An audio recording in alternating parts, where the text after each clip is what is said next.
Hi everyone, I am Shikha and I welcome you again on School Gain. So शुरुआत करते हैं अपने आज की करंट अफेयर की क्लास को। अगर आपने अभी तक चैनल को सब्सक्राइब नहीं किया हो तो प्लीज़ सब्सक्राइब कर लीजिए एंड बेल आइकन को प्रेस करना ना भूलें ताकि आने वाली वीडियोस की नोटिफिकेशन आपको मिलती रहे।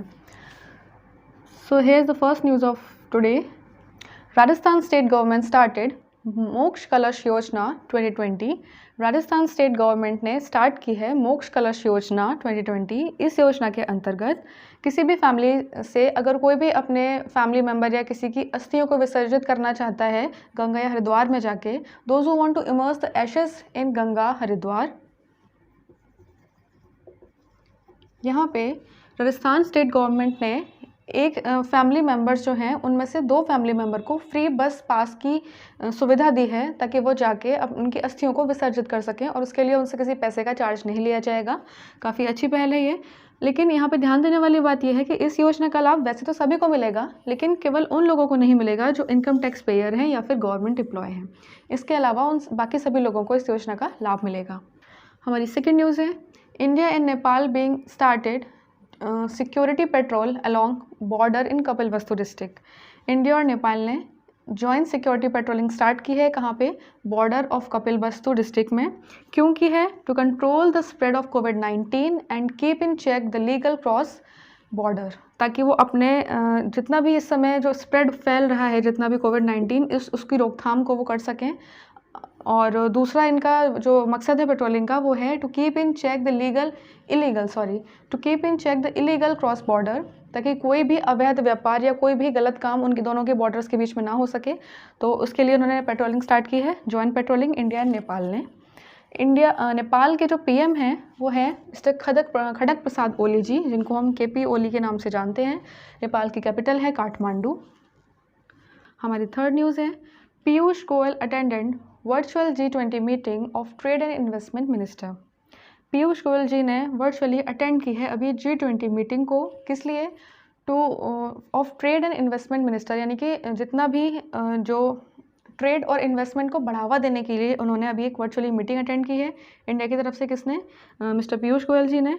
और G20 की इस बार की जो थीम थी वो थी realising opportunity of the 21st century for all. 21st century में जितनी भी रियलाइजिंग अपॉर्चुनिटी हैं उन सभी को उसे ग्रैब करना चाहिए और उसके लिए बढ़ावा देना चाहिए। G20 के बारे में अगर बात करें तो G20 आपको पता ही है 19 countries and the European union इसके अंदर आती है। इस बार की प्रेसिडेंसी जो है 2020 की वो गई है सऊदी अरेबिया के पास और इसके चेयरमैन हैं Saudi Arabian king Salman bin Abdulaziz Al Saud. बहुत टिपिकल नाम है ये। फोर्थ हमारी न्यूज़ है, India's iCreate inked MOU, एक मेमोरेंडम साइन हुआ है इनके बीच। किसके बीच? With Israel and India iCreate के बीच, to collaborate in tech innovation start. जितने भी टेक्नोलॉजी से रिलेटेड इनोवेशन हैं उन सभी को स्टार्ट करने के लिए, उनको बढ़ावा देने के लिए इजराइल और इंडिया के बीच एक मेमोरेंडम साइन हुआ है। इजराइल की जो कैपिटल है वो क्या है? यरूशलेम, और इसकी करेंसी जो है वो है इजराइल शेकेल। और इजराइल के प्रेसिडेंट की बात करें तो उनका नाम है Reuven Ruvi Rivlin. On 23rd September 2020, West Bengal CM Mamata Banerjee virtually inaugurated 2 green projects around 1,226 crore। 23 सितंबर 2020 को वेस्ट बंगाल की जो सीएम है, चीफ मिनिस्टर है ममता बनर्जी, उन्होंने वर्चुअली इनॉग्रेट किया है, उद्घाटन किया है 2 ग्रीन प्रोजेक्ट्स का, जिसमें लागत आई है लगभग 1,226 करोड़ रुपए की।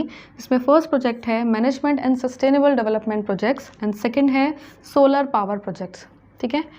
नंबर 6 है, on 22 September NBFC that stand for non banking finance company. NBFC का पूरा नाम है non banking finance company. On 22 September, NBFC Bajaj Finance stepped into the healthcare sector by launching health tech solution business। 22 सितंबर को 22 सितंबर को NBFC जो है यानी कि बजाज फाइनेंस जो है उन्होंने स्टेप किया है, एक कदम उठाया है into the health care sector. Health care sector में कदम उठाया है और लॉन्च की है अपनी हेल्थ टेक सॉल्यूशन बिजनेस को लॉन्च किया है इन्होंने। और इसके अंतर्गत उन्होंने बनाया है BFHL यानी कि Bajaj finance health limited. Bajaj finance की बात करें तो उसका हेडक्वार्टर है पुणे महाराष्ट्र में और इसके चेयरमैन है मिस्टर संजीव बजाज जी। हमारी 7th न्यूज़ है, NSE and SGX, and in which NSE stands for National Stock Exchange and SGX stand for Singapore Exchange, signs pact to confirm key terms to operationalize NSE IFSC SGX Connect। इसका क्या मतलब है? NSE मैंने आपको बताया जिसका मतलब है national stock exchange, and SGX इसका मतलब है सिंगापुर एक्सचेंज। इन दोनों ने एक पैक्ट साइन किया है टू कन्फर्म की terms to operationalise NSE IFSC। IFSC stand for international financial service centre, SGX जिसमें national stock exchange, international financial service centre और SGX यानी कि सिंगापुर एक्सचेंज जो है वो आपस में कनेक्ट होंगे। इन दोनों ने एक पैक्ट साइन किया है। ठीक है। अबाउट NSE अगर बात करें तो इसका हेडक्वार्टर है मुंबई महाराष्ट्र में। इसके MD CEO हैं मिस्टर विक्रम लिमाय, और SGX का हेडक्वार्टर है सिंगापुर में, और इसके CEO हैं लॉन बून चाय। बात करते हैं अपनी 8 न्यूज़ की। Former rebel leader Ishmael Toroama elected Bougainville president. Former rebel leader थे, ये एक क्रांतिकारी नेता थे पूर्व, इनका नाम है इस्माइल ट्रोमा। ये इलेक्ट हुए हैं बोगनवेले प्रेसिडेंट के लिए।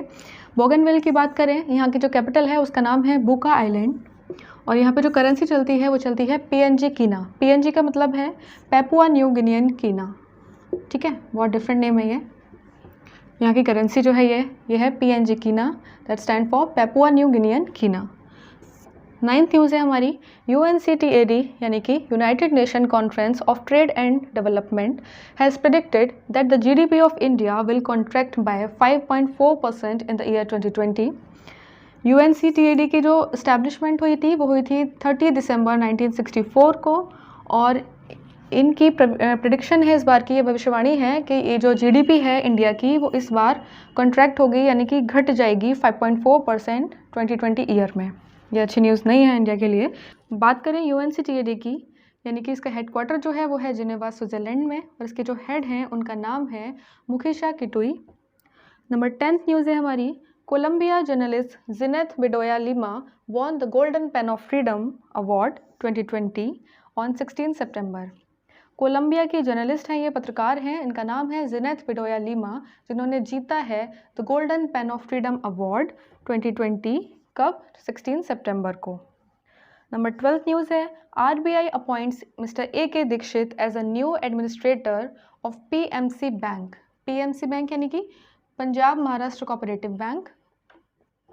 यहाँ का RBI ने इनको अपॉइंट किया है, नियुक्त किया है मिस्टर AK दीक्षित को एक एडमिनिस्ट्रेटर के रूप में। कहाँ का? PMC बैंक के एडमिनिस्ट्रेटर के रूप में इन्होंने नियुक्त किया है RBI ने, और इन्होंने सक्सीड किया है किसको? मिस्टर JB भूरिया को। PMC की बात करें तो इसका हेडक्वार्टर है मुंबई महाराष्ट्र में,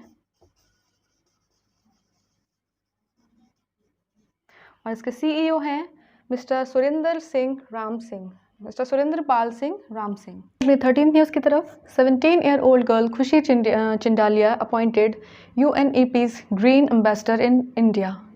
17 वर्षीय जो लड़की है इसका नाम है खुशी चिंडालिया, इनको नियुक्त किया गया है UNEP's का, यानी UNEP stand for united nation environment programme.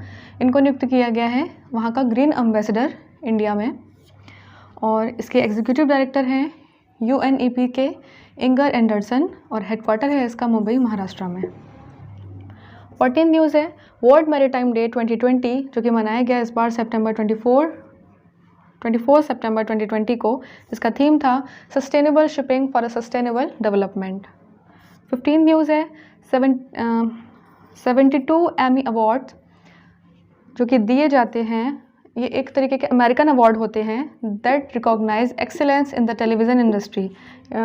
Television के क्षेत्र में जो भी एक्सीलेंट काम करते हैं उनको दिए जाते हैं ये एमी अवार्ड्स। और इस बार की ड्रामा सीरीज़ थी सक्सेशन, जिसके लिए इसको एमी अवार्ड मिला था। काफ़ी नाम होता है इन अवार्ड्स का। 16th न्यूज़ है हमारी। Former Australian cricketer Dean Jones passes away.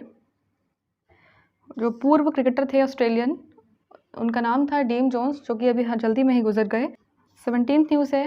Minister of state for railway Suresh Angadi passes away. 18th news है। CPCB यानी कि central pollution central board celebrates 48th foundation day. CPCB stand for central pollution control board, sorry ये गलत लिखा हुआ है, central pollution control board यानी कि CPCB इन्होंने अभी जल्दी में ही मनाया है अपना 48 फाउंडेशन डे मनाया है और इसकी शुरुआत यानी कि स्टैब्लिश्ड हुआ था ये 23 सितंबर 1974 को। और हमारी आज की फाइनल न्यूज़ है, Indian air force Rafale squadron first women fighter pilot is flight lieutenant Shivangi Singh. Indian air force में जो अभी राफेल 5 आए हुए हैं सभी को पता है, उसमें जो फर्स्ट वुमेन फाइटर पायलट हैं जिनका नाम अभी जल्दी में ही सामने आया है वो है लेफ्टिनेंट शिवांगी सिंह। और ये ख़त्म होती है हमारी आज की करंट अफेयर की न्यूज़। तो मिलते हैं अगली क्लास में, तब तक के लिए थैंक यू।